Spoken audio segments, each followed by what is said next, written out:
আবু সাইদ আমাদের মাঝে আর নাই, কিন্তু আবু সাইদের নাম করে তোলা টাকা এখনো অনেকের পকেটে আছে। এই টাকাগুলোর কি হবে? এক এক ভদ্রলোক বলতেছে 35 লক্ষ টাকা, ওর তো টাকার লোভ হয়ে গেছে। যে রোগী সে 1 কোটি টাকা পাইলে আপনার সমস্যা কোথায়?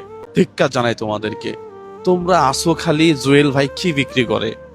আসসালামু আলাইকুম দর্শক, ইতিমধ্যে আপনারা সকলে জানেন যে কিশোরগঞ্জের জনপ্রিয় কন্টেন্ট ক্রিয়েটর আবু সাইদ আর আমাদের মাঝে নেই। এই সাইদ চলে যাওয়ার পেছনে আসলে কারা জড়িত? সাইদকে হত্যা করা হয়েছে নাকি সাইদ স্বাভাবিকভাবে মারা গিয়েছে, এবং কারা সাইদের টাকা মেরে খেয়েছে, সবকিছু জানাবো আজকের এই ভিডিওতে। তাই না টেনে ভিডিওটি শুরু থেকে শেষ পর্যন্ত দেখার জন্য বিনীতভাবে অনুরোধ জানাচ্ছি আপনাদেরকে। দর্শক, একটা গুঞ্জন উঠেছিল যে আবু সাইদের চিকিৎসার জন্য যে টাকাগুলো তোলা হচ্ছে সেই টাকাগুলো মেরে খেয়ে দিয়েছে একটা পক্ষ।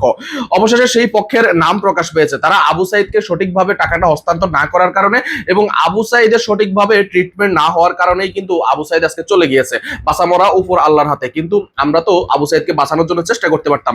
দর্শক, জুয়েল ভাই এই বিষয়ে কিছু কথা বলেছে, আমরা জুয়েল ভাইয়ের মুখ থেকে শুনে নিব আবু সাইদের সকল ইতিবৃত্ত এবং বিস্তারিত, তারপর আলোচনা করব। সঙ্গেই থাকবেন এবং আপনাদেরকে অনুরোধ করতে চাই অবশ্যই এই ভিডিওটি শেয়ার করে দিবেন। চলুন দেখে নেওয়া যাক। সালাম আলাইকুম প্রিয় বন্ধুরা।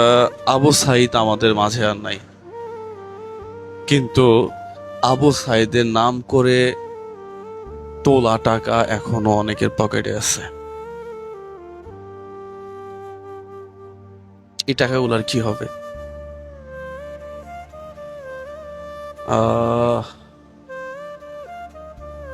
আসলে খুবই দুঃখজনক যে টাকা দান করছে। আমি সবসময় বলি না যে আমি মানবতার ফেরিওয়ালা না, আসল হিরো হচ্ছে যেই ভদ্রলোক কাউকে দান করে আমাদের মাধ্যমে।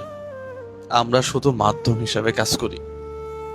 যেই ভদ্রলোক এই যে এতগুলো টাকা আপনাকে আমাকে বিশ্বাস করে দান করলো, সেই টাকাগুলা কোথায়? এক ভদ্রলোক বলতেছে 35 লক্ষ টাকা, ওর তো টাকার লোভ হয়ে গেছে। এই টাকা আমি যদি ওকে না দেই, অন্য জায়গায় দেই, ফিরাই দেই। ফাইনালি মনে হয় তাই করছে। যারা যে অ্যামাউন্ট তুলছিল তাদেরকে সেই অ্যামাউন্ট বোঝাই দিছে। কেন রে ভাই?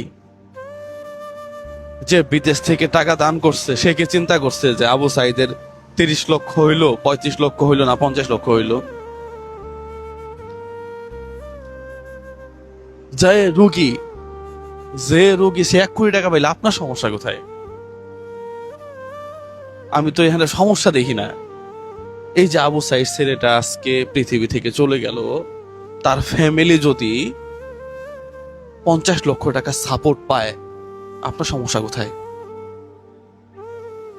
আপনি যার নামে টাকা উঠাইলেন, সে যদি এই টাকাটা দেখে গিয়ে এরপরে যদি সে শেষ নিঃশ্বাস ত্যাগ করতো, আপনার সমস্যা কোথায়? তার পরিবার আছে, তার বাবা মা আছে, তাদের সাপোর্ট হইতো না?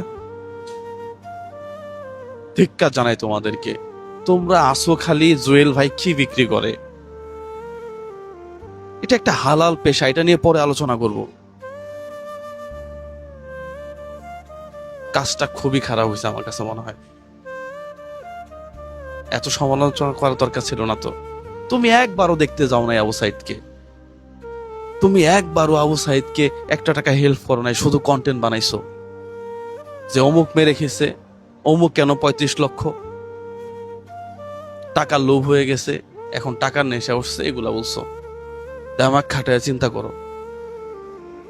যাই হোক, আবু সাইদের জন্য আসলেই কষ্ট লাগতেছে আজকে। তার আত্মার মাগফিরাত করি, পাশাপাশি আপনারা সবাই তার জন্য দোয়া করবেন। পাশাপাশি একটা জিনিস মনে রাখবেন, আপনি যার জন্য টাকা উঠাইছেন এটা সে দেখে না যাওয়াটা, এটা আপনার জন্য অপরাধ। প্রিয় দর্শক, নিশ্চয়ই দেখেছেন জুয়েল ভাইয়ের কথাগুলো আপনার কাছে কেমন লেগেছে আমাদের কমেন্টস বক্সে অবশ্যই লিখে জানাবেন। জুয়েল ভাই কি আবু সাইদ সম্পর্কে সকল তথ্য সঠিকভাবে বলতে পেরেছে কিনা বা বলেছে কিনা আমাদের কমেন্টস বক্সে সেটিও লিখে জানাবেন। আমাদের আজকের এই ভিডিও আপনার কাছে ভালো লাগলে ভিডিওতে লাইক দিবেন, শেয়ার করে সবাইকে অবশ্যই এই বিষয়টি জানিয়ে দিবেন, এবং আপনি আমাদের এই চ্যানেলে নতুন হলে চ্যানেলটি সাবস্ক্রাইব করার জন্য আমি আপনাদেরকে বিনীতভাবে অনুরোধ জানাই।